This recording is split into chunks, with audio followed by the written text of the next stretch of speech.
कमल पटेल जी जो है किसानों को बधाई दे रहे हैं और इस वक्त कई टन जो है गेहूं सड़ा है, क्या लगता है इस वक्त बधाई में? इसमें दो चीज़ें हैं। ये 129-30 टन का जो खरीदी की गई है, इस पर एक तो पेमेंट नहीं हुआ लोगों को। मैं समझता हूँ आधे से ज़्यादा लोगों का पेमेंट नहीं हुआ है। और मेरे पास मिसरोद से का मैसेज है, 50 गाड़ियाँ तुल गई हैं, लेकिन कह रहे हैं कि साहब इसका पेमेंट नहीं होगा। ये वहाँ के विकास पाटीदार जी ने ये मैसेज में रोक दिया है और कोई सुनने को तैयार नहीं। और ऐसा जगह जगह है, बारदाने मिले नहीं, लंबी लाइनें लगी और किसान परेशान हुआ है। और जो गेहूँ गीला हो गया, तूफान की सूचना थी पहले, लेकिन तैयारी नहीं की और जो गेहूँ गीला हुआ है उसकी एक तो उसमें बहुत सी जगह पेमेंट नहीं कर रहे हैं उसका, क्योंकि तुल गया है लेकिन पेमेंट नहीं हुआ था। और दूसरा ये पीडीएस जो गरीबों को बात कही जा रही कि फ्री राशन देंगे, उसमें दिक्कत आएगी जब ये गेहूँ खराब हो जाएगा। तीसरी चीज़, ये गेहूँ पैदा कैसे हुआ इतना? ये कमलनाथ जी की सरकार ने जो खाद दिया, जो पानी दिया, जो बीज दिया और किसानों का जो कर्जा माफ़ किया, उसकी वजह से उनकी परचेजिंग पावर बढ़ी और उन्होंने उसका मैनेजमेंट किया। ये पूरी की पूरी श्रेय जाता है कमलनाथ जी को, उनकी सरकार को, सचिन यादव को, कि किसानों को जो कुछ भी चाहिए था उस बिजली दी सस्ती, बिजली जो 1400 था उसको आधा किया। तो ये सब चीज़ें जो हुई हैं, इसकी ये मैनेजमेंट की वजह से ये गेहूँ पैदा हो। ये श्रेय न लें, श्रेय जाता है कमलनाथ जी को। देश में सबसे ज़्यादा गेहूं खरीदी करने वाला राज्य बना मध्य प्रदेश। पंजाब को भी इन्होंने पीछे छोड़ दिया है। 127.70 लाख मीट्रिक टन गेहूं की खरीदी हुई है मध्य प्रदेश में। जिले वाइज देखेंगे, सबसे ज़्यादा गेहूं खरीदी उज्जैन जिले में हुई है। यहाँ पर 88,706 किसानों ने गेहूं बेचा है। सबसे कम खरीदी हुई है हरदा जिले में, जहाँ पे 40,687 किसानों ने गेहूँ बेचा है। सरकार को 4.93 टन गेहूँ बेचा गया है। जिले की बात करते हैं तो होशंगाबाद जिले में 69,490 किसानों ने 8.95 टन गेहूं बेचा है। उज्जैन जिले में 88,706 किसानों ने 7.58 टन गेहूं बेचा है। सीहोर जिले में 77,385 किसानों ने 7.25 टन गेहूं बेचा है। विदिशा जिले में 68,525 किसानों ने 7.23 टन गेहूं बेचा है सरकार को।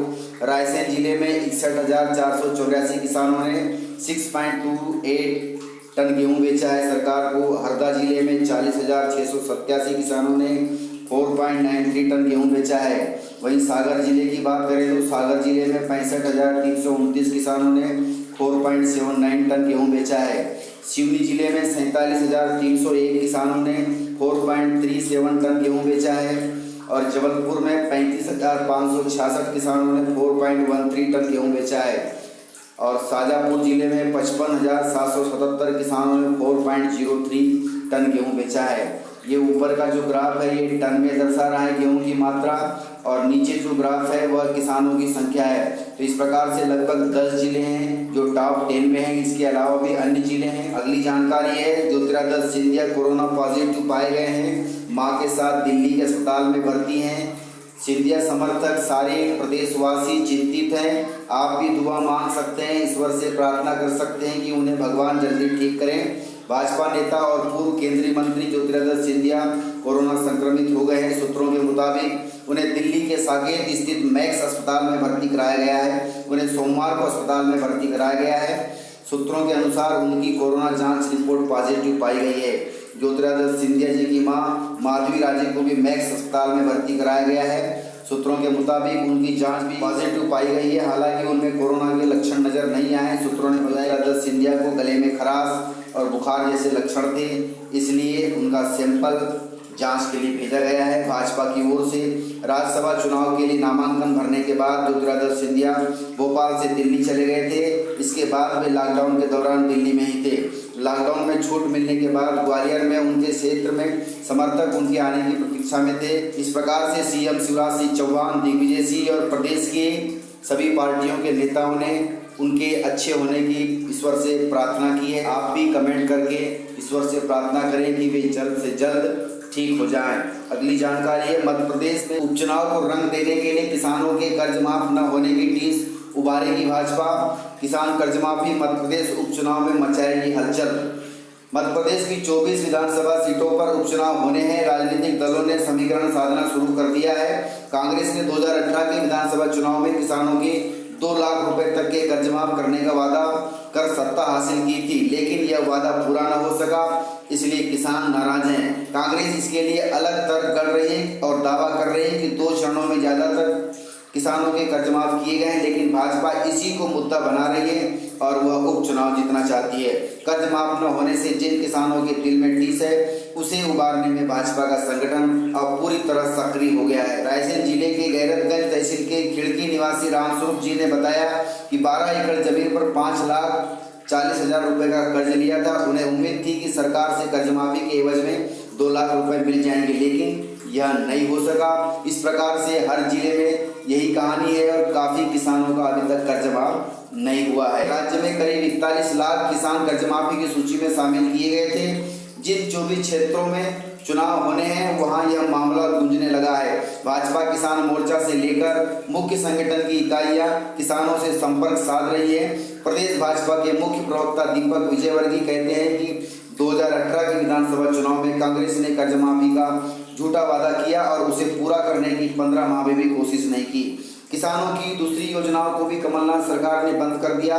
अब उन्हें उपचुनाव में किसानों को जवाब देना होगा। भाजपा के आरोप पर कांग्रेस आक्रामक हो गई है। प्रदेश कांग्रेस प्रवक्ता दुर्गेश शर्मा का कहना है कि कांग्रेस की कमलनाथ सरकार ने चरणबद्ध कर्ज माफी की और अब तक 24 लाख किसानों के कर्ज माफ किए हैं। भाजपा सिर्फ झूठ परोस रही है। 2 लाख का भी कर्ज माफ कर दिया गया है, जिसका भुगतान वर्तमान सरकार को करना है और यह उनकी नैतिक जिम्मेदारी होगी। तो इस प्रकार से बयानबाजी चल रही है। अब आगे देखना होगा कि चुनाव में यह क्या रंग दिखाती है। दूसरी बड़ी जानकारी है, मुख्यमंत्री शिवराज का ऐलान, बंद के दौरान स्कूल कॉलेज सिर्फ ट्यूशन फीस लेंगे। काफी अभिभावक परेशान हो रहे हैं कि अभी ऑनलाइन क्लासेस चल रही हैं, उसमें भी स्कूल अभिभावकों से ज्यादा फीस वसूलने की बात कह रहे हैं। इस पर मुख्यमंत्री शिवराज सिंह चौहान ने ऐलान कर दिया है। कोरोना वायरस से सबसे अधिक प्रभावित इंदौर में कोरोना की जमीनी हकीकत जानने के लिए शिवराज सिंह चौहान आए थे और शिवराज सिंह चौहान ने कहा कि स्कूल और कॉलेज ट्यूशन फीस के अलावा अन्य कोई शुल्क नहीं लेंगे। मुख्यमंत्री ने कहा कि लॉकडाउन के कारण बंद पड़े स्कूल और कॉलेजों की कोई मनमानी नहीं चलेगी। इसके अलावा उन्हें अन्य किसी तरह का शुल्क लेने का अधिकार नहीं है। मैं पालकों से यह अपेक्षा रखता हूँ कि यदि कोई भी स्कूल आपसे ज़्यादा ट्यूशन फीस के अलावा अधिक फीस की मांग करते हैं तो आप जरूर मुख्यमंत्री हेल्पलाइन नंबर 181 पर कॉल करके अपनी शिकायत दर्ज करा सकते हैं। तो इस प्रकार से जानकारियां हैं।